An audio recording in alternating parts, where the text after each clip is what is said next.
qui s'appelle Félix Tshisekedi Tshilombo. Tshilombo. Fatih Ben. Maintenant. Fatih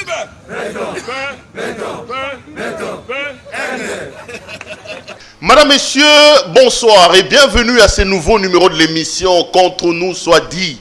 Ce magazine d'analyse d'actualité politique, sociale, économique, juridique et tout ce que vous voulez que nous avons lancé ici à CPL Télévision. Mais aujourd'hui, exceptionnellement, vous les suivrez aussi dans une chaîne, d'ailleurs, la plus suivie ici à Kinshasa, Molaire Télévision. Nous prenons des questions importantes qui retiennent l'actualité et nous les mettons sur la table avec un invité. Nous tentons d'en parler. L'actualité dans le pays reste dominée par cette nouvelle information. Les Congolais ne seront pas vaccinés avec le vaccin AstraZeneca. Pourquoi? Parce que, vous le savez, le Norvège et d'autres pays d'Europe ont décidé tout simplement de suspendre la vaccination à cause des effets secondaires graves de ces vaccins. On parle de cette maladie, de sa gestion ici en République démocratique du Congo. On reviendra sur Zando. Vous le savez, le président de la République est allé donner un coup de pouce au gouverneur de la ville de Kinshasa. Beaucoup pensent que le président ne devait pas le faire. Mike Mukeba y était ici sur ce plateau. Il a d'ailleurs dit que Félix est tout simplement allé donner sa caution à une escroquerie. On parlera aussi de l'Union sacrée. On reviendra sur d'autres questions importantes d'actualité. Je l'aime. Les émissions avec lui sont toujours... font toujours des étincelles. Il n'a pas sa langue dans sa poche. Il ne va pas dans la langue des bois. Il sera donc mon invité ce soir. Les députés les plus élus de la ville de Kinshasa, Molière, Nemalimba, Papa Molière, Grand Niaou. Merci Perrault, merci. Bonjour Papa Molière. Bonsoir Perrault. Et merci de bien préciser les députés les plus élus. J'insiste toujours sur ça. Pas les mieux élus, les plus élus. Il y a une différence entre les mieux et les plus. Je ne comprends pas, je n'ai jamais compris. Quand je dis les mieux élus, vous me reprochez toujours ça. Non, dans le mental de certains Congolais, plus c'est l'équipe mieux. Donc plus c'est, peut-être un peu plus c'est donc. Ou bien peut-être un mieux, plus c'est l'équipe. Plus c'est au plus. Mieux, non, je suis le député le plus élu. Tous en 2023 total. Bino ba journaliste, journaliste, responsable à média. O epelé boké na Assemblée nationale bokangel baninga porte parce que Moussala ngo bosali ya malamute. Basile Azalaga les plus élus, même pas à Kinshasa et à la République, mais mandé les gars qui y étaient. Batouba goloba na 2023. Yo poko montre poussière ndenge ba Basile, ndenge ba Zakari baba Baswe, ndenge ba Serge Kayembe, ndenge bato ba média o baké na Assemblée nationale tona ba représenter pena bato malamu te. Mais oyebi mingi ba kende koluka. To yebani. Yabo mamili kana kati anda kote to yebani. Mingi ba kende koluka. Et la plupart bazuite o bazwaki basale lo mon côté. Kolukani mbongo. Bien sûr, bien sûr. Nana Kenego pour le peuple, à cause du peuple, et là comme la plupart il y a pas de Kenego et ça qu'on finit c'est un constat. Qui va piaquer. Non mais Zakari n'était pas un piaquer quand même. Zakari avait son petit immeuble. En général, ils ont battu, baqué, qu'on s'est positionné, que ce soit politiquement, mais surtout c'est financièrement. Yo kende le finance. On a beaucoup de gens qui na kene ki apa na okwesa mabunda na kene pa na okwesa ilukamba na kene ki pona ko créer parmi bato yo ba créer l'union sacrée na za na kati na ni biso zo bomona ki guerre sur le terrain na ba estrade déclaration ba kobina ba motiver bato. Donc je suis fier na kati la union sacrée. Mais oui, il y a un postuler poste comme ministre. Membre cofondateur. Il y a une union sacrée. Et ce n'est pas Kabunt, ou il y a quoi qui m'a Bunt, qui va le contester. Ou il y a tout ça na salle qui blocs et bima. Donc je ne pense pas que les locaux mettre qualité dans la cofondateur. Oui, Nazara qui la kati. Mais c'est ce que au moni bon bakamati bato nyonso beaucoup de gens des ramassis au baouti na babisiko bazako bungisa biso. C'est pas encore une injure.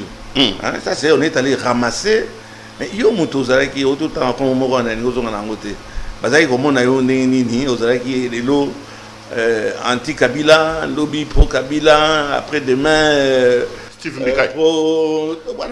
À lancer le Front patriotique pour la Félix Tshisekedi à la présidente en 2023. Bon, ça c'est son parti qui parle, hein. Un parti comme là, on est pété. Bon, s'ils sont en train de péter, s'ils sont en train de péter, hein, c'est leur droit. On a la démocratie. Quand tu as envie de péter, ben tu pètes. Ah, on a fini moto. Bon, on a envie de péter.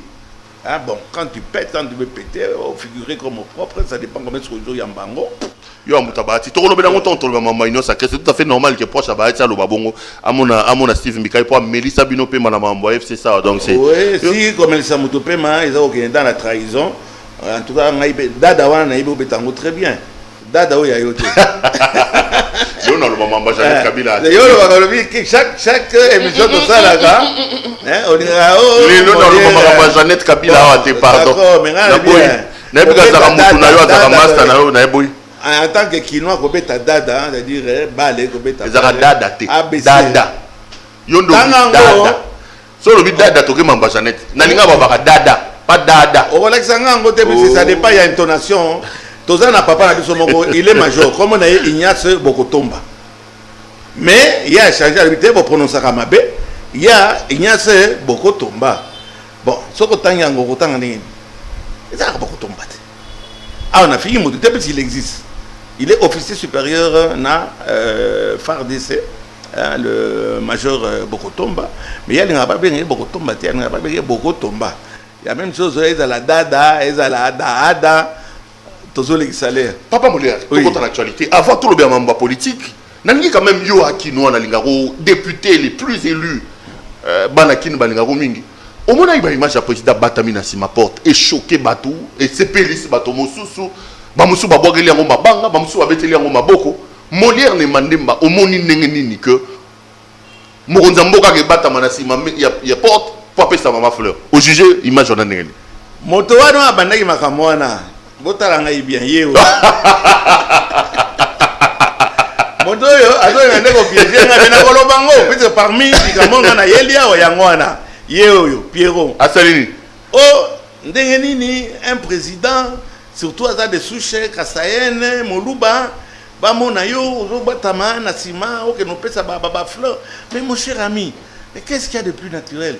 Tous les bateaux, il y a Cro-Magnon, hein. Bino, surtout Balouba, descendant, il y a homme de Cro-Magnon. Qu'est-ce qu'il y a de mal à ce quelqu'un qui a une vie privée? C'est un homme, fait de chair et de sang. On a même un bloc sur l'aéroport, on a défendre Makambaï, des présidents Papa Naé, Makide Zobimaé, mais c'est un homme qui peut avoir des sentiments, et qu'on a un sentiment, et surtout, na année et na moi de la femme. Yon Tokamati, fleur kakawana, fleur yapamba, pessimoi, vous voulez en faire un fromage. Mais tu parles de la vie privée, Papa Molière. Mais oui. Mais la vie privée, on les met sur la place publique, c'est ça le problème. Je vais te poser d'abord, bon, quand tu vas te dire, oui, c'est bon.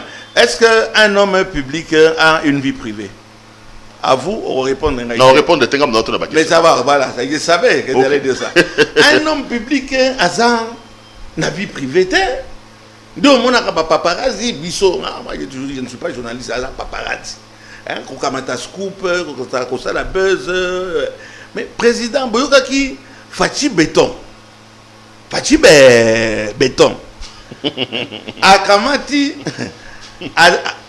Presse naie a lui non beau filmer wana zo pesa machine nga baisse hein beau kamata beau publier ngo na RTNC beau publier ngo na Molière to wapi non il y a eu plein de gens qui étaient là les enfants étaient là hein quelques membres de famille qui étaient là bon babengi la première dame à la tikitoko ah maman en tout cas revoina ton dimi tout ça la première dame mais ce n'est pas par flatterie ou appelez ça comme vous voulez. Bamoni aza souriante, bafongoli les portes. Mobali a téléminé sima attendre hier. Abatami na sima. Ah, toi pas d'attendre bata. Hein, abatayi na sima ça les surprise, apprécier fleur. Et à tire langue. Et si tu étais indécent, hein, si tu étais indécent que Akamati au moins l'aura ba église vous pouvez embrasser la mariée. Comment baisser à mouké. Le but est tire langue. Mais au moins il faut que tu aies tire langue et pas maman Denise. Où est le mal? Vraiment, où est le mal? Il faut vraiment la culture actuellement le bien puisque la culture balouba.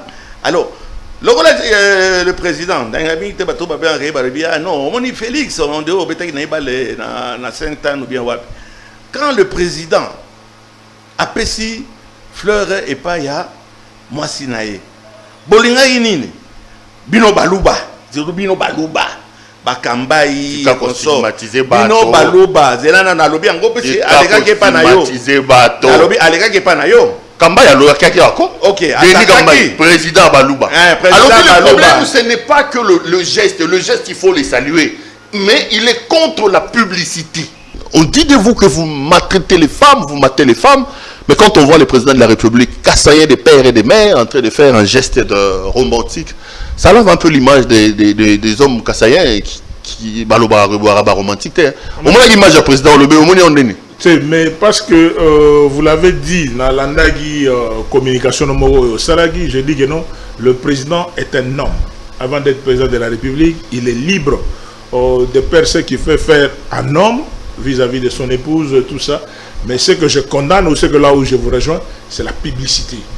C'est la publicité. J'ai dit que je suis d'accord que le président de la République donne des cadeaux à la distinguée première dame. Je suis d'accord que le président de la République organise des choses en famille.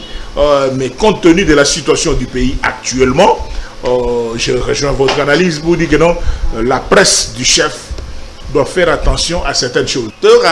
Contre la publicité. Il y a la guerre à l'est de la République. Il y a des problèmes de fonctionnaires. Les gens ne veulent pas voir un président amoureux. Les gens veulent voir un président qui travaille.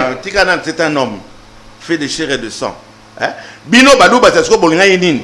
Quel président na si ma porte wana aya na mutu ya taba ou bien dans les foufou. Ouais, Bolingo c'est là. Président quand ta tradition na bino. Même ça Balouba té papa. La tradition à Balouba. Il est Moulouba de père et de mère. Heureusement, au moins il y a ça, hein? Moulouba de père et de mère.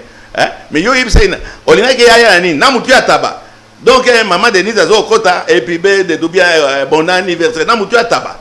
Après, si moto, fleur, où est le mal? Bon, publicité aux Oloba. Quand Denis Kamba il dit qu'il est contre la publicité, on comprendrait été. Il dit pourquoi publier ça? C'est des images privées. Pourquoi publier ça? Qu'il commence lui-même par essayer de balayer devant la porte, puisque s'il y a quelqu'un où il y a une publicité, n'a pas fait, n'a pas divers locaux, mais Denis a parmi top. Denis Kambaï. Denis Kambaï.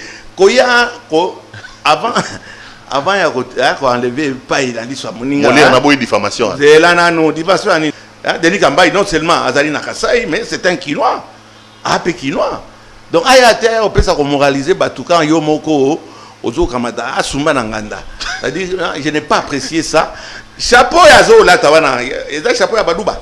Alina est le président, Alan de la Kaka, au moment où il y a un tribalisme, toi, la démocratie, Molière, toi, la démocratie. Il peut ne pas. Yo, le problème de Denis Kamba Tonine. Non, nous sommes en démocratie. Question Kitoko. Attention, nous sommes en démocratie.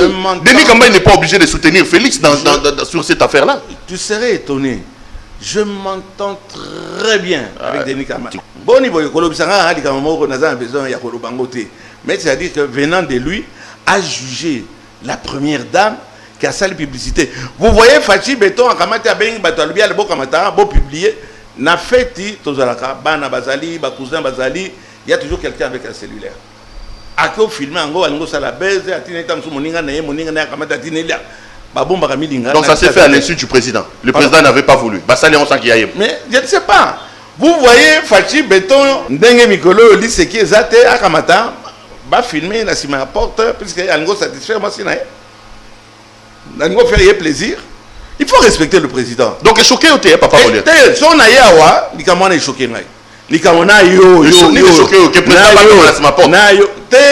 interprétation, oh, il ne peut pas faire ça vu son rang. Vous commencez à gérer un président de la République? Vous avez un droit à terre. En quelle qualité? Oh, vous savez, hein, le président, hein, il m'a beaucoup déçu. Le tchawar, c'est pas pour toi. Un autre là. Il t'a déçu. Mike Moukeba a dit que c'est une expression d'opulence. Un homme d'État doit vivre dans la sobriété. Félix était amoureux de sa femme. Il ne l'a jamais fait. En le faisant, il veut tout simplement montrer aux gens que maintenant, j'ai les moyens, j'ai l'argent, je peux le faire, ça manque de sobriété et ça ne vend pas bien l'homme d'État qu'il est supposé être. Vous avez été choqué par cette image, non? Bon, plus que choqué même, je t'ai dit. Parce que je t'ai dit, il y a 5 ans, moi, j'avais jamais vu cette image-là de Félix. Il y a 5 ans. Pourquoi quand on devient président, on le fait? Et hier, on ne le faisait pas. Moi, je mange mon pondou. Qui que je sois demain, je veux continuer à manger mon pondou. Chez ma petite vie, je préfère la mener en toute discrétion. Ne soyez pas que aussi... demain, que... Non. Pas aussi rigoureux que ça. Non. C'est juste un geste d'amour que un homme amoureux de sa femme a fait. Si pour vous, votre femme ne représente rien, ne tenez pas de cœur à M. Tshisekedi. Péro, je vais te dire. Pour que ma femme sache que je l'aime, je n'ai pas à venir l'exhiber sur la place publique. Il s'agit des sentiments. Et je crois qu'à ce niveau de responsabilité, c'est à notre niveau, à nous deux, que ça se passe. Peut-être à la limite avec nos enfants, comme témoins. Je crois que c'est tout. Je t'ai dit, et je reviens là-dessus, je m'adresse au président Félix, l'homme d'État est appelé à vivre dans la sobriété. Mike Mugebe a des très bons rapports aussi avec. C'est rare que tout le monde ait un rapport bien, hein, papa mon. Beta kaka. Mais il y a Mike Mugebe a commis juge matrimonial, il y a aucun juge ka Bamakambo, il y a mabala bato mususu. Mais qui peut dans le libala yo yo moko te? O l'équipe o la kisi mwasi na yo, hein? Ndenge nini yo pesa ke fleur te, d'autres ça yo o pesa nini? Foufou. Ou bien tabo bien likoso tabo bien 3 pièces à tabac de offrir mon colon le big chéri l'anniversaire na yo tala ne jugez point, hein? Et surtout quand il s'agit des femmes des autres. C'est ça mon problème Péro en venant ici.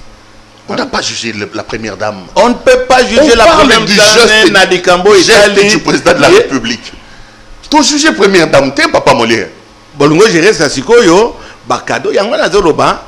Fachi Béton, il lui fallut que Akamata yandena mutu ya tabac, asi ou bien makoso, hein, ou bien poso à tabac. On a bien balouba bolongo, c'est là.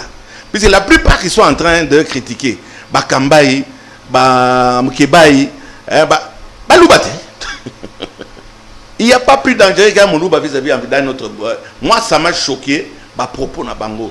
Le président peut faire ce qu'il doit faire. Alors on lui bilamba, bon mon mutakala, a fini moto. Apesi moi si na ba mutusu bazana basi ko touté ba mona kabasi na bangote ndé loko za ko choquer bango. Moi je trouve que ça sans objet le président donne ses cadeaux à sa façon. So ka ngako betango ya liboko boy. Où est le problème? So ka ngako pesa moi si né baisse ya monokoloka ba président mususu ba. Où est le problème? Où est votre problème? Non, mais le problème c'est que le pays n'a pas besoin de ça. On n'a pas besoin de pays. Le pays est malade. Il s'agit d'un homme. Il s'agit l'union sacrée. Au lieu de vendre le président en train de travailler, on voit les présidents. Il s'agit d'un problème d'un homme et d'une femme. Qui n'a rien à voir avec la République. Qui n'a rien à voir avec la République. Mais pourquoi les mettre en place sur la place publique? Oui, mais ça c'est une injure de dire que donc c'est le président de la République qui a... Je ne vais pas te faire dire ça que tu n'as pas dit. Donc vous voulez dire cliquez à Nabatou Abaloubo, Tamla Kanabango, Bongo Baké, président de la République d'Akamati, Alaksani, Bapesi Bess na fleur. Allez. Bon respecter Bassi Abatou. Parlons justement dans le Kamba Bassi Abatou. On réagit car la Mamba Bassi Abatou, Namoni, les qui n'ont soupolinga mingi, Eliezer, Namoni a Tombo Kawa, na image mo ya mi de l'équipe Okata Amida Mandefu, Azokata Vital Mandefu, à l'hôpital Abouzoba Yaboye. Batu Barozela, Tang Bakanga Diomi, moi c'est Bando ça va conférence de presse, moi on a pour l'Indien au Bandeni. Donc il y a les erreurs, comme le rôle à Kambaï qui s'assemble, se ressemble. Voilà, Moluba. La fini encore un Moluba. Il y a les erreurs à Kenegiwana, Bafang Dongo, Bapesaka, Babesse, Bapesaka, Bamitou à Tabac. Et au Tiki Masolo, tout ça, Nangomi, le pays, toi-même tu es en train de parler. Le pays est tellement dans ma camarade bateau, qu'il y a aucun Amida. La dame, cette belle dame. Mais wana otoki pe ningwana. Ola kisi pe oyayote. Mingiawa, basi na bango, to ibi bangote, to mona bangote. Babo mak bango, na sima ya kikoso, quand ils nous reçoivent chez eux à la maison. Quand mata la kisi pe mosina yote. Qu'est-ce que Amida vient faire dans cette histoire? Azokata. Akata mande fois, olia mobiliser ma maman oyangai, moi sinangai. Akata kanga ngota la sourire dans la kanango. Et encore azo la kisa oyo ya mbanga. Mais à Katinga Mandefou, ezala wapi. Où est votre problème? Oh, papa, mais le gars m'a dit na mo bangete. Mo le bakia yo na kataka. Na la kataka ngango. Soki na ki pas quoi faire ezane on tout. Soki me mo kola naza. Bon, na peut-être on na autopista to cadeau moko, il y a ba fleurs naturelles, il y a ba rose, à se pédi à Katinga Mandefou. Où est le problème yo qui no ko tanding bazoka. Yo puisque aux imberbe ba katako peut-être Mandefou. On aurait cité une dame comme la femme de Vital. Ici, je l'appelle en tant que la femme de Vital Kamerhe. C'est un manque de courtoisie, c'est de la goujaterie. Il faut être un goujat, je ne sais pas. Et c'est Ganini. La fille était, hein? Donc c'est un état de fait. Ok, nos côtes aux anguilles, le quoi qu'on nous va, ça me dépasse. Ok, nos temps, Nengenini, Bazo Kata, Amida, Maman Amida, Masiki Toko. Oh, on a na vilain n'est pas dans ta konayo. Au moins yo ça soki m'appelle. En général. Ah ok. Yo au kamati yo ya yo moi si. Au moins bato ba kende na ba fête. Akamati moi si na ye. Mais voilà comme cher ami, je peux danser avec madame hein, dis que au danser na madame o yanga yo ke no simba bisika ba simba ka te. Puisque au kamati yo ya yo moi si otiki na ndako. Hein?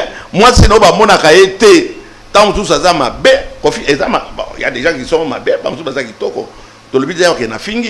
mais oh, yayo kamata, tu passes une émission pour injurier ou juger. De quel droit? Où est ton problème? Il s'agit de son mari. On veut dévier tout le temps sur Amida. Mais Amida, il y a un problème qui est là. D'abord, très jolie, maman Amida. Très jolie, ça embête beaucoup de gens. Encore, you prends à moi ça métis. Là, encore, you prends à moi ça métis. Kitoko, papa, à côté qu'on a. À Botelio, ba métiol. Oh, mon cher ami. Donc, ma bébé. Nako kamata salaire nyo so mama ya yo. Yango yo na ningo zo katanga ipe mandefu. Ya par na biso mi balete, yo égale combien? Yo pe o la kiso ya yo. Hein? O la kiso bakata yo bakata ko mandefu wapi? Nga bakata nga mandefu na ndako. Ne devenez pas les hommes d'État. Ce bolingi ba kotrike bino bongote. Ce bon na posa ocha ba image wana ba kista. Papa mutu nyonso azana capable. Dans la ambition de gérer bisoté. So bino bosala ba fêtité. Comme le pays ne marche pas, au cause de la fête, au cause de la massangate, au cause de la tamalamoute, au cause de la voiture qui est au côté, il faut comme la population locale les a souffrir. On est comme le problème, il y a vengeance, il y a Batubaza gris. Un président peut faire une fête, un Vital Kamerhe, on appelle si un beau malgré qui est santé dans les amalamoute. Là, j'en profite pour le dire. Botikaya qui nous sait faire soigner. Mais ça, c'est un autre problème. Ah, mais on a quand même dans l'obé là qui a on s'est pelagé. C'est qui toko. Quand j'ai dit que Batika Vital Kamerhe. Il a dit, on m'a dit, Perron, les gens. Comment l'autre doit pour t'en amener dans les Cameroun? Perron, Batiming Bayibiyote. Ça fait de quelques temps déjà dans Zanganayo. Ça veut dire que il fallait pas bien à Katia non aligné. Non aligné, puisque si il faut au bêta, au bêti. Dès qu'on côté là, Kamerhe, mais Kamerhe a abimate, tu n'as pas obima. Vous avez vu comment? Ba Wenga, ba Makabuza, Bango, wana ba Bladner, ba Tilmans. Bazo sala ba anniversaire, bazo pesa bango ba fleur, ba nini. Donc quand Kamerhe ne bozo mone là, ah wana kisa Kamerhe ne azali. Donc Molière ça choque les propos des lézards quand il. Je pense que il reprend à Madame Amida. Tu t'es senti très mal dans. On a eu un petit problème avec mon jeune frère. Les amis, ma camarade, il n'y a pas d'intervention, etc. Que chacun reste à sa place. Le titre de député ne doit pas nous donner tout le droit. Et surtout quand il s'agit d'une femme. Et surtout si tu as été marié et si tu es une femme. S'il a une femme, si toi tu es une femme, tu es marié, au moins, il m'a dit, oh, il m'a dit, le monde va gagner au groupe à moi, c'est Roland. Et là, comment on simba, et là, comment on a vu, tika moi si à moto. Hein? Kotangate, kofingate, kipe ou yayo moi si. Tout ce que je peux dire, n'a pas propos, on est à Otambola, Sokoza Motomoko, Oza Mayele, et Naïbeza Mayele, je pense qu'il peut présenter même ses excuses. Tika cible Nayo, cible Nayo Zande Kamerhe. Qu'est-ce que Amida, Madame Amida vient faire là-dessus? Et ça a conseillé après ça. Maman, est-ce que vous allez voir, qui tourne baza, jaloux. oyo bazaka kolingande baloba hein comment vous pour bango bana basa kitoko te ndandimi yango soki alokota lakisa ata na photo lakisa zambe na rai molé lakisa photo ya mwasi na yo kosimba maman Amida te on ne s'entendra pas avec personne, que ce soit avec qui que ce soit. Si je peux intervenir quelque part, n'a qu'à répliquer, laisser les femmes d'autrui. C'est un problème d'éducation. C'est un problème, il y a galanterie. Hein? Mais il y a des gens, bon, où tu sais qu'il y a galanterie, il y a rougeâtrie. Ça m'a beaucoup choqué. Et même mon jeune frère Kambaï, sur Tabino, vous posez ma question à Bassiabat. Au départ, moi, si l'on va poser une question à moi, c'est soki aza na banzoloko soki wa biloko de wana oyaka batongi banzoloko na yo ekosala au plaisir te. Ici je défends Madame Amida puisque je suis ami du couple de Vital Kamerhe, je ne vais pas le cacher et je n'apprécie pas quand quelqu'un veut toucher à, et surtout une personnalité veut toucher à un ami. Je ne peux pas vous dire avec Vital Tokomati Nabanipo mais un ami il me trouvera sur son chemin et qu'on a répliqué. Donc on conclut quoi? Balou Babatika Kimoulouba. Kaka Bango.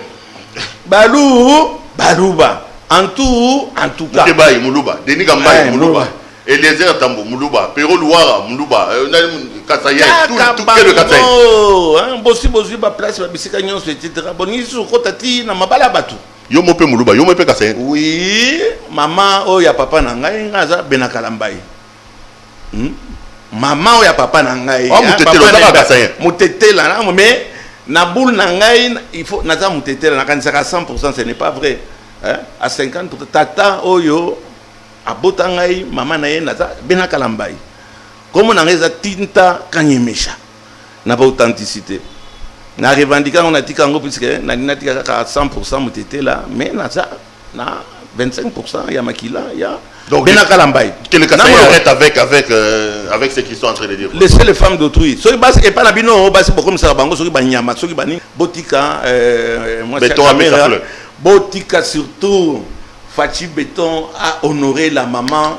Ah ta ko to mère ndenge abimi abetina no boye ayambi mobile na besi amuke tire langue te et donc mon côté batikali na ba nani protocolé. Bino bolinga ça nazo wa pinzambe na ngai te bino baloba bolinga yike bayande na mutu ataba wana bolinga olobelo ko moko te wana bon anniversaire balongolango wana ne mtiela mondela wa jitunge bayamba ndemba jitunga wana bolinga ko sepela laissez Fachi Béton makamba sikelingo banda j'espère que babiloko nyonso akala ba ministre wa bebisa ba komisi mboka na biso ndenge ezali lelo akolongola bango akozwa courage mais na moni que c'est très difficile. Il faut pas les distraire avec des bêtises pareilles. Okay. Le président Bimi Kitoko, maman Bimi encore super Kitoko. Par réseaux sociaux babi maman la tichenette à $97 000. Oh, jusque là. Au Moniango, ça quand même tu as vu. T'es na lobby hein. Les gens se sont également offusqués na moni vous allez la chaînette mais la taille chaînette mora $97 000 na mboka. Bon, ngazo na ebiso ça se que mais la taille eza tok, eza lokuta. Eza lokola yango mais sinon eza yango te. Vous allez jusque là. Hein? Vous allez jusque là. Mais vous oubliez c'est la première dame du Congo, de la République démocratique du Congo. Hein? Cessez d'aller dernièrement voilà ça qui maman Yashina Rambo, maman Olive Lembe alata ki bot. Oh non, alati bot wana eza lokola poso Yassim Bilikiso ya César. Mais comment est-ce que vous pouvez être méchant ou que nos talati sapatou oyo mutaza kolata? Qui te dit que ça en or? Qui te dit que ça vaut ce prix là? Ce n'est pas moi qui le dis. Qui ces gens là qui n'ont rien d'autre à faire? Moi je n'ai pas parlé de ça. Allez. Regarde que là makabuda bataille de personnes na loba na moni on a ba réseaux sociaux na tunyo motuna. Il y a réseaux sociaux zaranini. Ta kofinga ti. Ta kofinga ti. Kasi yo po so ko na ba réseaux sociaux dans le cambo vitrier.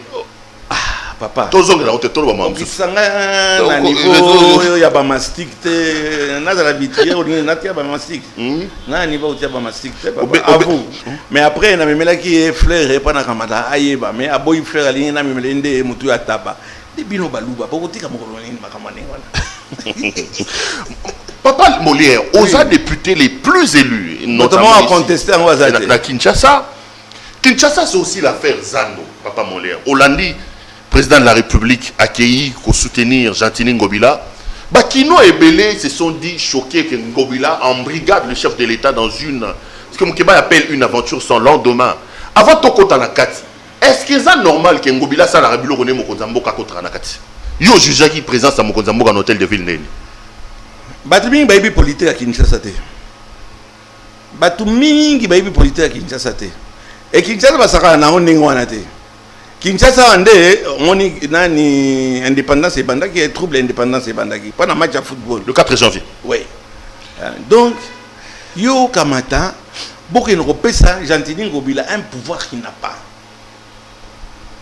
Gentini Ngobila n'a pas le pouvoir. Les lois kamata na makaso ya yemoko ya elombe pa za kabana te na makaso ya yemoko akende kokanga Zando le grand marché sans avoir l'aval du président. Je crois une fois je te l'avais dit ici, donc jamais ceux qui m'ont attaqué au Tinda Gentini Ngobila ezali Fachi Beton. C'est le président qui a demandé à Ngobila de faire. C'est le président qui l'a même moi j'ai eu une réunion bon ils appellent huis clos ba contrat banini. Le président a donné son feu vert. Le président a critiqué un homme qui s'est dit homme ne peut pas vivre dans une telle saleté. Salité, zakuna yangote. Mais tout ça, Sonia Rolé, bani non, Molière, yo, la saka image à Mabé, il y a ville Nabiso. Mais tout ça, comment on peut vivre dans une telle saleté? Toilette ezate okamati liboso oti brique moko okamati osali yango wana osali yango kalisi ke ngombe nda oti osala wana kosani o wana peda obayo rien asali la grande puisque la grande et la petite yo osali la grande quelque temps après okamati brique wana omoni ke la grande oya yo etonsi wana okamati brique allez omati punda likolo obakisi papa nous sommes des hommes. La période bazolo makambo ya ba corona etc. Comment on a pu laisser aller yandenge? Mais personne n'est contre Papa Molière. On est contre le manque de respect des procédures. Moukeba il dit que Félix Tshisekedi est allé cautionner une escroquerie. Félix Tshisekedi est allé cautionner une tricherie. Parce que Ngobila, selon Moukeba, est député provincial de son État.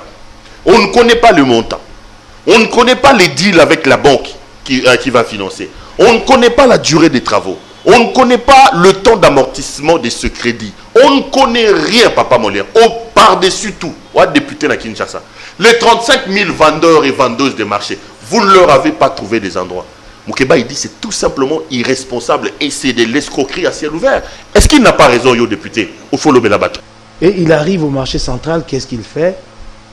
Il apporte sa caution au grand jour en public à la fraude. Je dis bien à la fraude.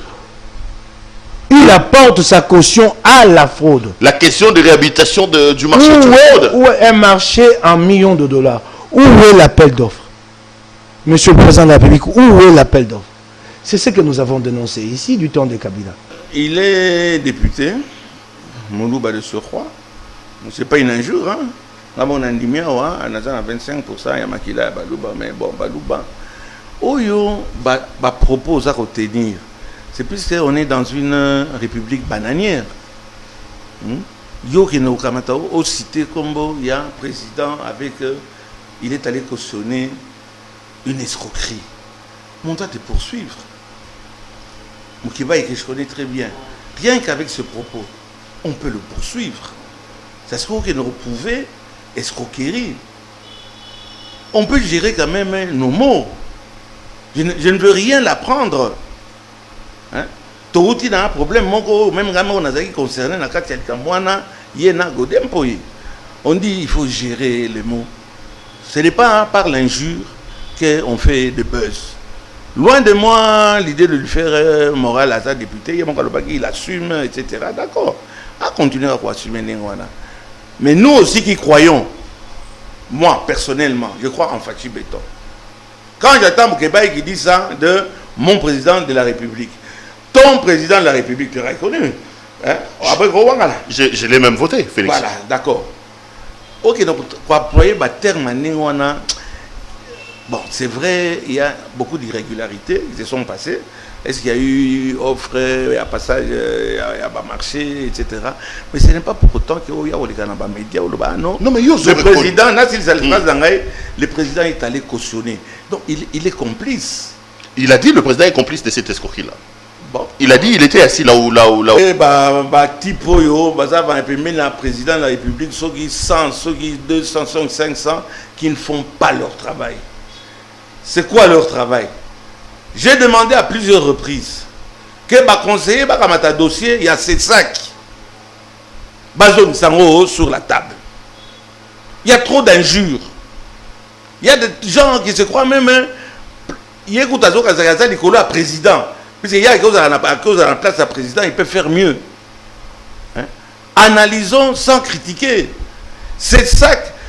Les conseillers, là, vous qui avez des 19 diplômes, etc., prenez un peu, puisqu'on a injurié votre président. Entre nous, on s'injurie, on ne respecte personne. Bakamadana, nous, c'est ça, et Zonga.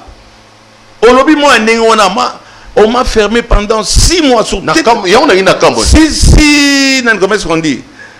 sur l'étendue de la République, pendant 6 mois. Il ne faut pas aussi exagérer. C'est ça que exagérer. On ne peut pas dire, mais c'est quand même, c'est le président de la République. Ne rigole pas. Puisqu'il est président de la République, il peut aller participer à une opération qui a violé les principes, qui a violé les procédures. Là où les procédures n'ont pas été respectées, puisqu'il est président de la République, on doit les laisser le faire et on ne doit pas les dire. Si on les dit, il ne faut pas faire dire ne veut pas dire injurier. Ça, la Constitution, Quel est le fond du président de la République? Au Banina n'est pas Nabinoana, et c'est qu'à ce que Balinga Kaote, tout a appelé Bozako évolué dans ma camiso, les Gakuna, au Kamati même à niveau Nabiso, le président, c'est un escroc, il est associé avec un Ngobila pour au Kamata, pour souffrir, Bamamo, Bazangi Sika au Kenoteka. Bama Bazangi Sika au Teka, Bakufa, Panakoteka. Yo aussi au Keikuna. So dans le Keikuna, te ba image comme Akuna. Ça, c'est un marché. Bon, dans l'organisation, je condamne Ngobila. L'organisation n'a pas été bonne. Bahama wana nyoso bangondi bazo lié ça papa Mikolo. Bangondi bazo futa ba Minerva là Mikolo. 35 000 à peu près. Oui. Kuna paye. Le bana balabala, bana ba nyonga ba finka. D'accord. Hein, sans oublier au président Fachi Beton, l'homme du peuple d'abord. L'homme du peuple d'abord, ndé andimi ba kebengala ba mama wana, bana batanga te, bana baliate. Mukebaya loba, alobate. Bakufa, ndé na maladie, ba typhoïde, malaria. Tu sais que typhoïde na malaria et comme ça, ils ont bon plus le corona. Atikaka ndé ngwana puisque bino il faut vraiment tabolier ça bakufa. Batio so bakufa. Bako patienter pendant 1 an et 2 mois, bon même so bakena 1 an et 5 mois. Bako kamata bako zongi bango na ndenge moko esengeli. Oyo papa muzu na tangi ango bien comme ça accusé ngai. Escroc. Au Libanais, on a tokaki liboso ya Fachi Beton. Libanais, après ça, oyo ba balaki loba yo combien en nini. Au kangi ba caniveau. Hein? Au tongi ba. Ce type pendant ceux qui 8 ans, 10 ans, il n'a jamais versé 1 franc au gouvernement congolais ou bien à l'hôtel de ville. Mais il est toujours là. Oui, il faut tout dans. Il a signé le contrat avec Kimbuta. Kimbuta, Kimbembi, Mosuso, Bangonyo, ceux qui se sont succédés. Libanais, monsieur le Libanais, n'a pas initié, si pas contre, et pas directement contre yo, n'a que ça l'angoté. Mais Tokoye Baningini, pendant ceux qui 8 ans, au Gérard Kindengini, au Tonga, il n'a rien construit. Des baraquements, en briques, etc., il n'a rien fait. Bon, ce type se faisait chaque mois $200 000. Président Fachi Beton Kitoko. Et Ngobila il est pas benda nani nde balobit le wala o wana Kimbuta ça si ça masolo il faut que il sango il est pas ça là o yaye comme ça il pas bando benda o yaye nde sika dozo de la ba maki mukibai qu'est-ce que on assemblée ça que dozo makeli la pa pambate ya kashaka iloko mokote le wana kamadi sa sikoyo obimisi ya golbino botala Ngobila aza ko yiba hein pani na tangi Ngobila te kaza moyibi Nous nous connaissons. Ali Mbongo Ngobila. Toi, on a remarqué. Ali Même Mbongo. avec Kambaï, tu veux faire sortir des mots que quelqu'un n'a pas dit. Ok, Obi, nga sortir monter na otuna. Yo lobby pour la nini atuna Ngobila te. Ya on a lobby a otuna te pour nini. Ali Mbongo Ngobila kanga sa munoko. Ya motuna. On a autorité après on peut réponse. Ah bon? Mais on peut si on me répondre. Non, On a lobby ango. Réponse ya ni que Mike Ngobila corrompa Ali Mbongo Ngobila. Yondo yebi ango. Nga na zotuna yo. Au moins Jésus, tous les fils de Dieu, il a dit c'est vous qui le dites. Yondo zolo ango de. Donc Mukeba Ali Mbongo Ngobila. Ah, nasa bien aller kinanga wana. Oya otia biso songi songi de. C'est vraiment petit au yangai na bien petit au yangai. Mais à toza la politique, au fin na ezalate. On se critique mais qu'on ne s'injurie pas. Yo avien na biso to yo bibobo musa na ba petit no soto Yo ba so Daniel. petit mo wala kina télévision. Yo so mona petit mo wala kina télévision yo fin ngai. Te yo to go fingo te yo avien na biso. Ah, d'accord. To avien na biso. To lo ba vieux ya mona ko to bilo ko betwana ya ngote mais to suka na ki compte qui pire vieux. Donc pour Nayo, tu soutiens l'opération. Il y a reconstruction à marché. On se comprendre que le président de la République a qui n'est pas Ngobila. Mais le président Ngobila Mema il a bloqué qui Mbopeto. Qui n'est comment sous salité koleka. Rien ne dit que Ngobila Mema est sous la Makambazan de Zan de Kobonga. C'est ça le problème. Hein? On m'a dit un monsieur comme Matata Pognon qui vient de démissionner dans Maramba FCC. Na PPRD. Le seul premier ministre pendant 4 ans, Gérard Gimbo Alabiso. Au tal de réalisation, il y a un bon Alabiso, Oyo, Matata Salaki. La rigueur, l'avion, le transport. Il faut bien, il y a des samions. C'est comme ça, c'est que, ah, mon moni, il y a pas beaucoup d'Alonso, il y a procès à Boukangalonzo, c'est ce qu'il y a. Donc, et ça, quand bateau, il y a critiquer. Ngobila, à ça la marchandise, on a sans l'aval du président de la République. C'est pour revenir un peu à ce que tu viens de me dire. Oui, nous avons soutenir Ngobila, je le soutiens. Kin Bopeto, on va répondre. Amima peut président de la République na Kin Bopeto, qui chasse comment sous ça. Nde Kima Kingai, parce que j'avais na mona qui côté wana de Kima Kingai, Kin Bopeto. Mais Kin Bopeto bolingo Ngobila, bon mona kaya la tikasque na ina piose along la salité. Atiba moyen chez qui de droit. Qui de droit on a dit angona, il est temps que Bakamata, Basala, remaniement. Ce mot n'a pas été fait pour rien. Il a des gens qui l'ont trouvé là-bas. Il ne faut pas lui demander aussi ce qu'il ne peut pas faire. Mais il faut lui reprocher ce qu'il n'a pas fait s'il en a eu les moyens. Ngobila a fait son travail au grand marché, puisque le président l'a dit. Soutien total. Attends. Président de la République, Fachi Béton. Oyo, appelle ça qui moi c'est une fleur. Oh, Balou Baba Boy. Oh, Balou Baba Boy. Il fallait que Fachi Béton à Kamata.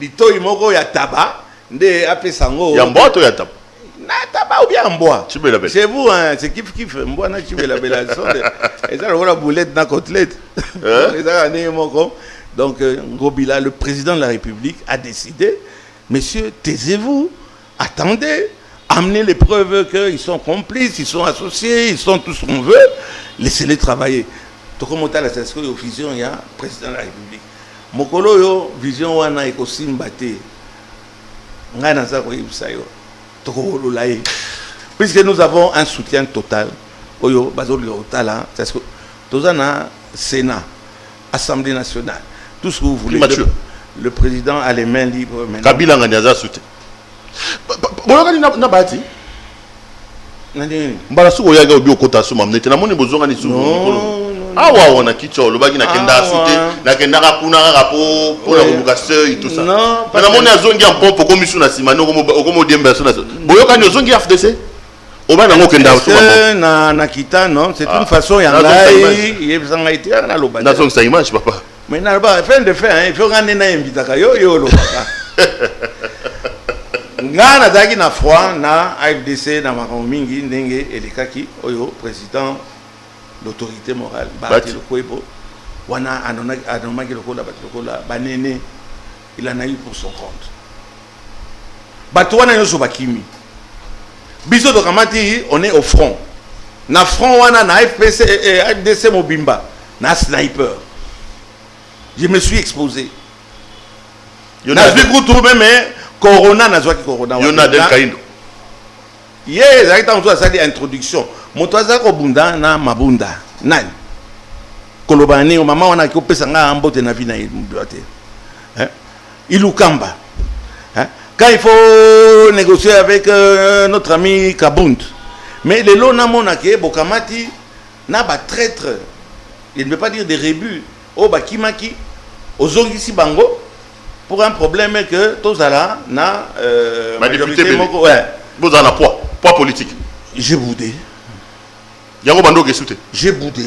Ce que vous avez dit, bon, donc, expression Moro Yamotoyo, il en a eu le ras-le-bol. J'ai boudé. Je trouve maintenant, Banjeu, Eza Makasi, Bazo Lingalisoussou, Kobote Labiso, député, place, donc, Eza qui est attribué. On a causé avec le Premier ministre. Samal.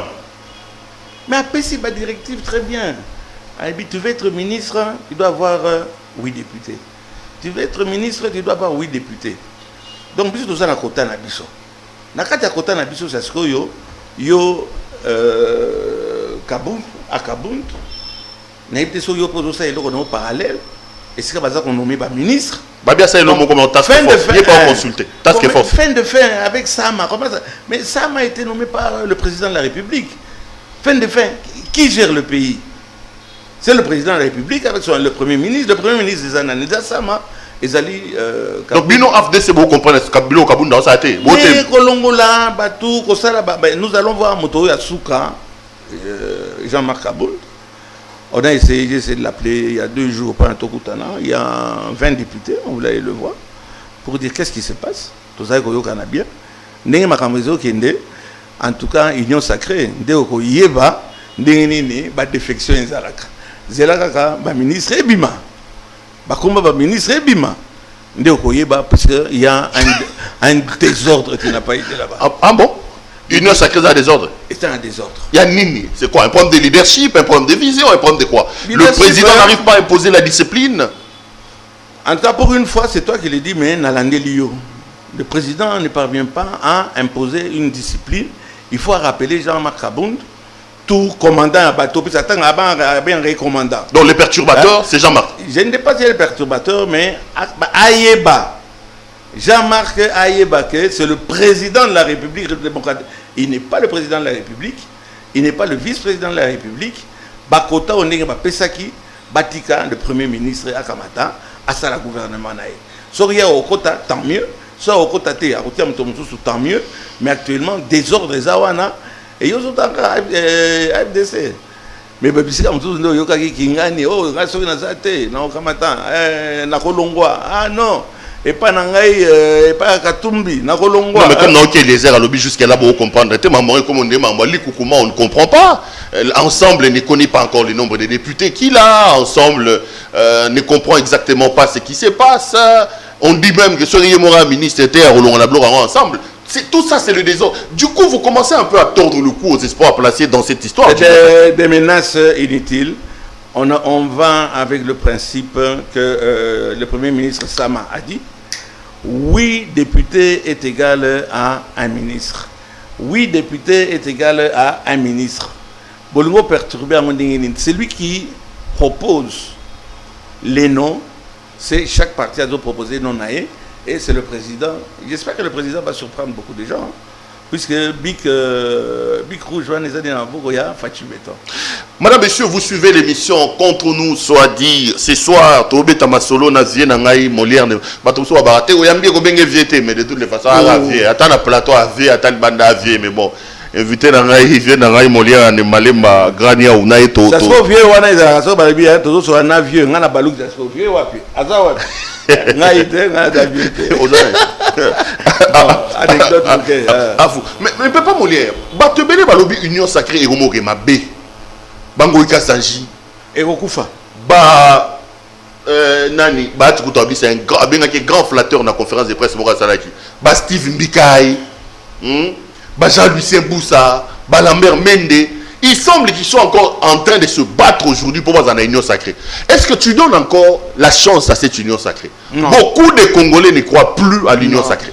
On a contesté que wana tozo bunapana Union sacrée et Salema que bamona ki nembale mbate akamata atia musapi likolo. Ngana za ko yipsaka nengoyo. Je vais dire encore et encore plus grave. Si le président de la République Félix Tshisekedi akeka na allure ya kolanda ba politicien oyo bazo sala ba chantage soinga nazate etc. Le président de la République, avec les 3 mois et les 3 années qui restent, même pas 2 ans, il va échouer. Et s'il va échouer, et s'il échoue, c'est à cause de, ça va être à cause de l'Union sacrée. L'Union sacrée n'est actuellement et Panzana. Retenir un cassette on a fait, le rôle autorisé à un pénal et c'est pas dans rien. On bien que. Donc les germes de l'échec déjà plantés. Oui. Tokopotanga. Attendez kaka, au moni liste à ministre Bima. Mais c'est qui le responsable? C'est quoi le problème? Jean-Marc Abounda. Non, le président de la République. La faute, c'est au président de la République. Oui. C'est quoi sa faute? Le laisser aller. Il ne frappe pas assez sur la table. Il aime trop le dialogue. Un chef d'un niveau yo a commis. Il n'y a plus de complaisance, il n'y a plus de sentimentalisme, il n'y a rien du tout. Le président a koye bana. Et koye bana soki, c'est lui le président de la République au moment où le gouvernement va sortir. Et dans le gouvernement, on a bima. Ndeo koye ba, et là on a une défection. Okoyo kaba défection. Puisque mingi bakei kuna. Qu'on va poster. Mingi bakei kuna. Bakei olgado. Bampia keza mikolo yo. Bampia ka position. Donc le pays n'a pas de chance, hein, Papa Monia. Non, le pays est maudit. Avoir autant de richesses, c'est un pays qui est maudit. Mais il est maudit. C'est un député national qui parle comme ça. Oui. Je peux répéter. Un député national. Un député national, Léon Marimba, hein, le député le plus élu de la ville de Kinshasa, lobby, hein, le pays est maudit. Puisque ce qu'on le pays est commis. Babalabala, Baravin, Banini, le président il lui reste 2 ans. Et si le président n'a pas ici. Mais je le dis encore, vous plaignez-vous alors que vous soutenez le président de la République. Vous voulez Kabila. Ah bon, pourtant, l'Union sacrée, vous avez Kabila Ali. Mais c'est ce que Bino, il y a un nani. Nga politicien. Il y a un ananas. Nani, ananas. Jeannette Kabila va avoir raison, c'est quoi, hein? Bafingami. On a l'impression que va regretter Bango Kamite. On a Bino, l'Union sacrée, Bino, Batafachi Beto. Oui, mais on a participé. Ceux qui n'ont pas d'autres, ils ont un cauchemar, ils ont ceux qui ont Jeannette Kabila, ils ont raté. C'est que olotaki mkolowano olotaki mabe yo yebine ni batiki mboka oyo socialement parlant hein mboka mobimba na mama kambonyoso boyebi mboka matali susu kaka bato wana bozongisa bango faci béton bato za otanga wana bato yo basumba na nganda basumbi na nganda babebisi mboka oyo bamele bazonga lisusu babusa. Mais la porte-parole, les sous à Fatih Béton. Boussa. Et vous voulez que ce pays fonctionne? Steve Mbikai. Qu'on a autre tardé. Bangoy Kassaj. Et qui a dit Gibé. Bakin Kemulumba. Non. Toto Ndionanout. Okokamwa. Bango ne soit pas Sumbanaganda. Bon. C'est un terme quinois. Et s'il y a plus, on diarrhée penza, la diarrhée sur le pays. C'est tous ces gens-là. Et qui veulent revenir aujourd'hui, on veut leur donner une chance de revenir. Pour que faire? Et la population est en train d'espérer que ça va changer. Mais rien ne va changer, Perrault. Rien. Si c'est avec ces gens-là, rien. Président Kamata, Moto yo bâti liste.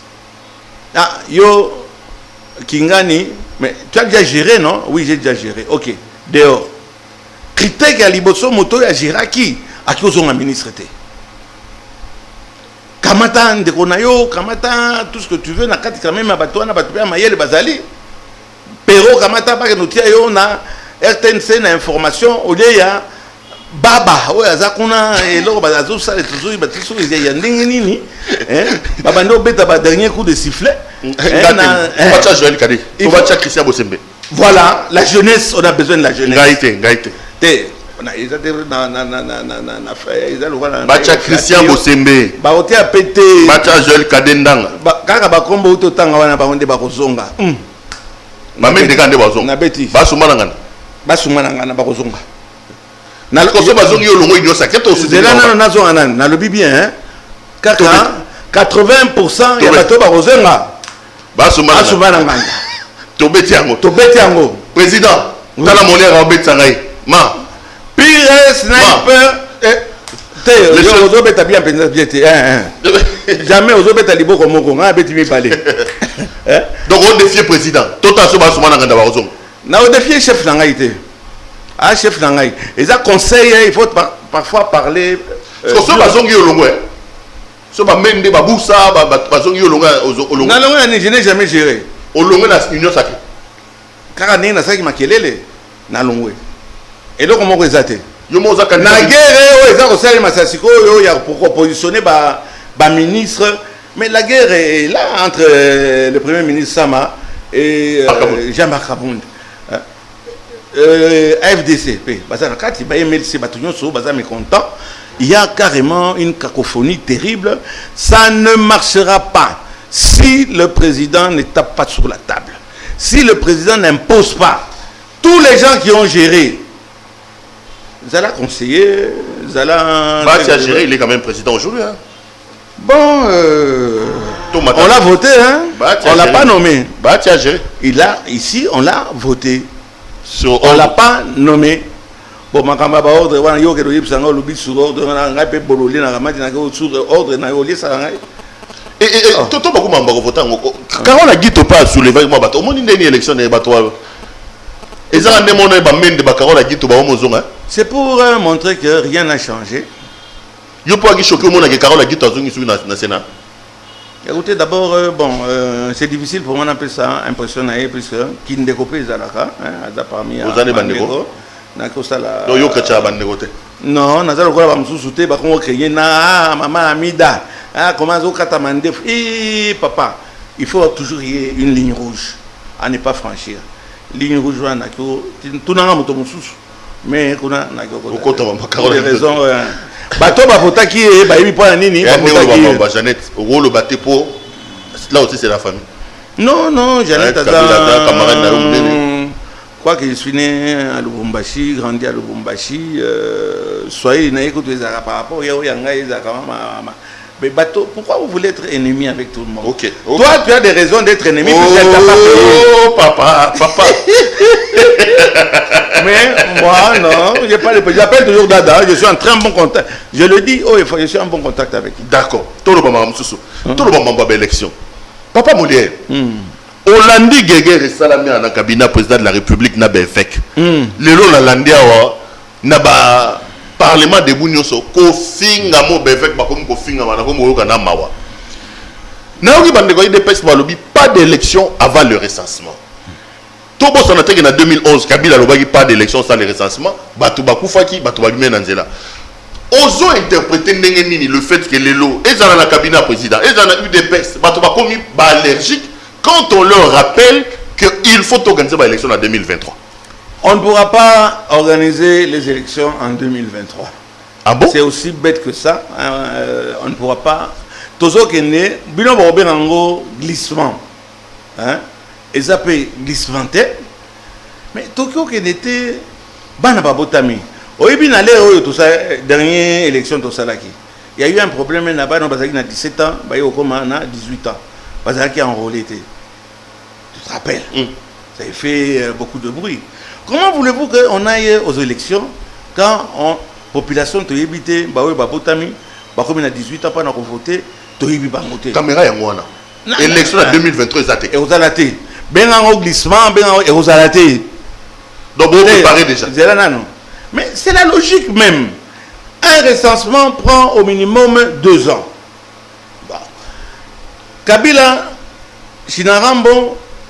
Il a récupéré, je crois, 2 ans à l'élection, etc. Puis ce n'est pas possible, mais il les a récupérés.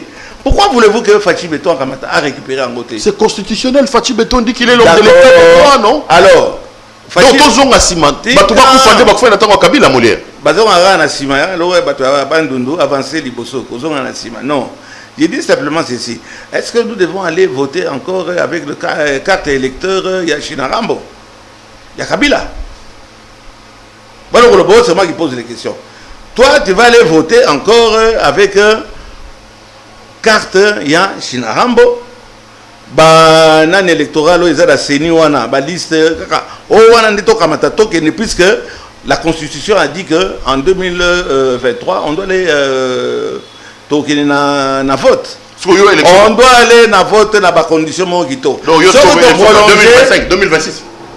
Attends 2024, si on peut recenser la population, on doit recenser la population. Puisque Bangonde va voter, comment voulez-vous aller aux élections sans carte d'identité, sans carte d'électeur? Carte d'électeur et alors, on va contre la Constitution, puisque quand on dit qu'il faut voter, on vote avec sa carte. Carte égale voix. Mais ming basa na carte était. Qu'est-ce qu'on fait? Il y aura glissement. Nandenya mabete à contre constitution, puisqu'il faut mettre les structures en place. Et si ces structures-là doivent demander à ce qu'on prolonge de 1 an, ou de 2 ans, ou de 3 ans, on va faire 1 an, 2 ans, 3 ans. Et bon, on n'est pas contre la constitution. Entre-temps, on fait quoi? Le président reste en fonction. Article 64. Mais oui, un président reste en place jusqu'à l'installation de... Mais on l'a fait ici. Sinarambo, bon, et puis les cas qui bien. J'espère que moto après. Papa Molière, après 2 ans. Yo Molière nous a besoin de porter le fait que en 2023, tout ça a l'élection. L'habitude tout ça l'élection, l'habitude que nous ça l'élection, on a carte, il y a Sika, peut-être na Elongi, il y a Fachi, il y a Union Sacrée, il y a MLC. On ne peut aller aux élections qu'avec une carte et une nouvelle carte. Et pour avoir la nouvelle carte, on doit absolument faire le recensement. Et le recensement, ça prend 2 ans.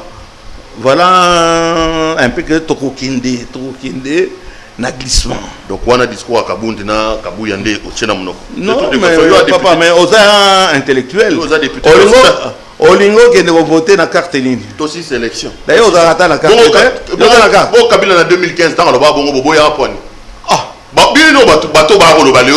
Recensement. Mais fin de fin. Kabila en 2015, avant la photo de recensement. Qui tombe ça. Alors, il y a un modèle. Peut-être on est voté. La carte est sans recensement. Ah bon, on va faire le recensement. Je vous regarde dans le dire, on va faire le recensement. Sonia, il y a nani.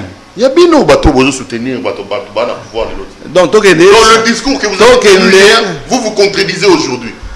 Toi tu trouves normal motuloko là chez Narambo na bateau bajira kimboka oyo toza na carte d'identité. Il vous a dit ça en 2015. S'il vous plaît. Vous avez refusé de m'a posé la question. J'ai dit il vous a dit ça en 2015. Mais c'est lui le chef, il l'a pas fait puisqu'il savait qu'il voulait un glissement.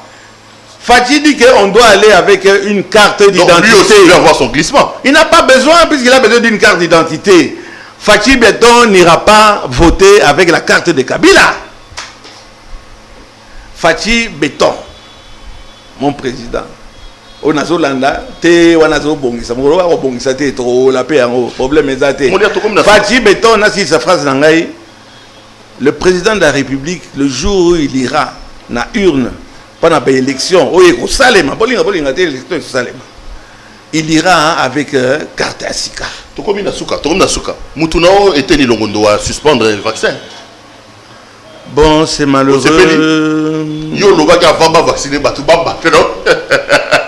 Oui. AstraZeneca.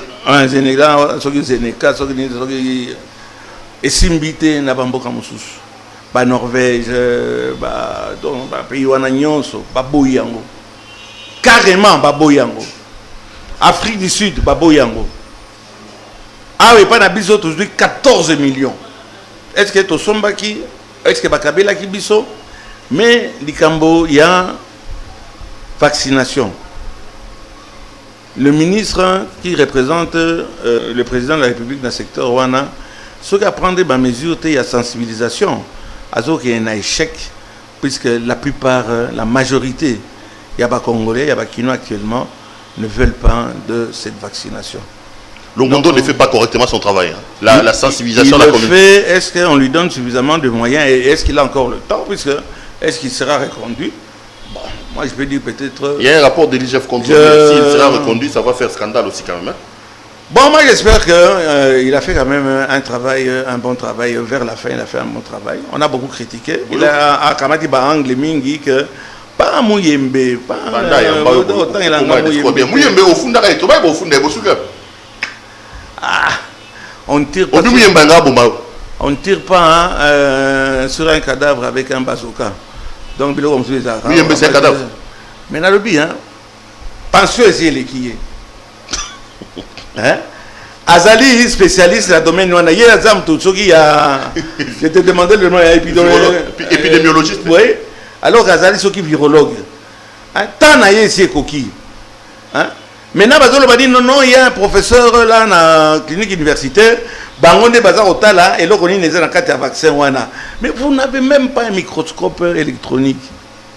Et vous voulez dire que ah non, bah savant abisso balubi batali, on a suspendu, on va reprendre. Ça sera un échec. Ça sera même yozali wana. Chef d'exploitation na funda avato bande Michel Bagui a condimate. Qu'est-ce que dans un vaccin. Oh, bigat. Lui, nous voit ça va député. Surtout, yo bela corona. Yo pena fausse. On a immunisé pendant 6 mois. Yo fausse voix. Pendant 6 mois, après 6 mois. 500 députés, 109 sénateurs, non sénateurs à vie, 110. 65 ministres, comme 500 plus 110, ça fait 610. Plus 65, 675. Vous posez belé, binobozoa. Ozo banga roloba. Na kodima mgo na omona président nanga Fachi Beton bakamati. Babeti tonga wa. Maman Marthe babeti tonga. Maman Denise wana tokondima. On est des Congolais, on est des Bantous.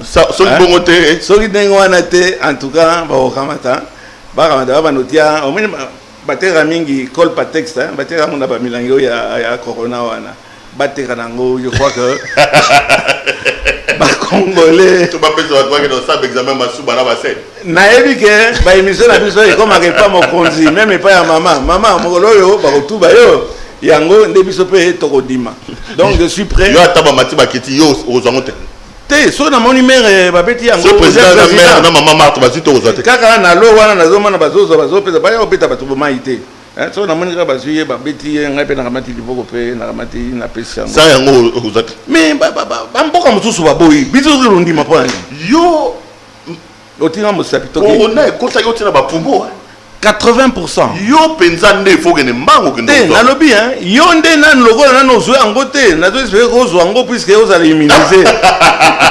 Sans effet na on a comme na yesu. Sans effet na yo. Entre le bon et le mauvais. Sans effet na yo. Savez-vous chers téléspectateurs que ceux qui ozwe yango pendant 6 mois vous a immunisé. Donc yo lokola za wana ko pesa nga corona te. Nga na ko pesa corona te. Mais yo est-ce que zo ke so za ko mi battre la tête. Le mot de la fin Kokamata, botika masque T. Botika masque T, c'est très important. Je suis passé par là et ça passe. A fini moto. Na fini moto moté et ça passe. Bon continuer otia ba masque na bino. Ba vaccin wana tokotala ngona sima. To continuer kaka na chloroquine, chloroquine, chloro ils ont sauvé bateau. Artémisienne. Te wana professeur wasaki nani Mana Covid. Vaccin ya musomba te wana te wana to vaccin musomba na hémorroïde ou vaccin na bino utaki dans Madagascar petio ba pesi ba mituka na bambongo ebele na mona ka notre ka ba moto na UDPS na kin et puis amemi batuna eloko mo asali bila union sacrée ko simba te na batwana oyo bati bango eloko comme munyangi mais nani attention nani vaccin les Simba il y a Mouniangi contre les hémorroïdes ça tient très bien mais qui des batwaza pembeni de problème la hémorroïde donc il faut sceller dans la malam manger beaucoup de légumes mais nazongeli souvent to blagaka et ça prend un message et les cas et message n'a besoin de la malamu mais mot de la fin kaka chers téléspectateurs attention corona ezali bokangisango na bazolo na bino tokonimango wana tokomona bakonzi na biso bato assemblée wana bakoso vacciner biso yango ça c'est un deuxième point et le troisième point l'union sacrée eza mawa mingi et okoma na 6 mois te donc dès qu'on va publier les noms des ministres l'union sacrée va c'est et okita. À vous. À vous. Est-ce que na fini moto? T'es fini. Na pesi exemple à Mabé? Petit exemple à Mosomba, mais bon, ça passe. Non, mais ça bien. So, au lobby, bateau Mosomba, on a basé à Bilongi Mabé. On a payé ça. Donc, yo le pas qui c'est ça, on peut pas si yo soit ça qui to. Et monsieur Sili. Hein? Et monsieur Sili. Oui, d'accord. Et monsieur Sili. Merci beaucoup, chers téléspectateurs. Fais ça, mère Mbote. Moi, c'est qui toc. Dans les gâteaux, on a la publicité, on a embrassé, on tient dans Facebook, dans la piscine, on a bien dans la mer, on a un jeune. Ndenge Fachi Béton, Aurora maman, apprécié, Fololo. On y va de la jeune. Au tunnel, moi, c'est fleur. Oh là, mais c'est grave. Ceux qui papa n'a pas kangi, autant maman n'a pas kangi, on a fleur. Il y a les comme iPhone. Ah bon, comme iPhone. iPhone. Maman Denise, bon anniversaire ici aux Alaki. Fleur wana, j'espère que Zara n'a pas maï et continue. Fachi Béton, tout dans Simanae. Et j'espère que maman Amida a continué au Katamandef. Maman a continué. Maman, au bout de également, côté gauche, voilà. Zongelango, papa, à ce là. L'émission est finie. Merci beaucoup. Merci beaucoup à vous. À vous. Alors, l'émission est terminée. Je recevrai aujourd'hui Léon Dembalemba, député national le plus élu. La ville de Kinshasa. De la ville de Kinshasa. Donc, Bangoyo Sobakaboun, Baïliezer, Banana Yango Boya élection en 2023. Allez, je vous retrouve pour un autre numéro de cette émission prochaine. Portez-vous bien, restez branchés sur nos programmes. Bonsoir chez vous. C'est mon fils, ça. Ouais, ok, ah, il y en a un songi songi. Merci beaucoup. Bye. Qui s'appelle Félix Tshisekedi Tshilombo. Fatime. Béton. Béton. Béton. Fatime. Béton. Béton. Béton.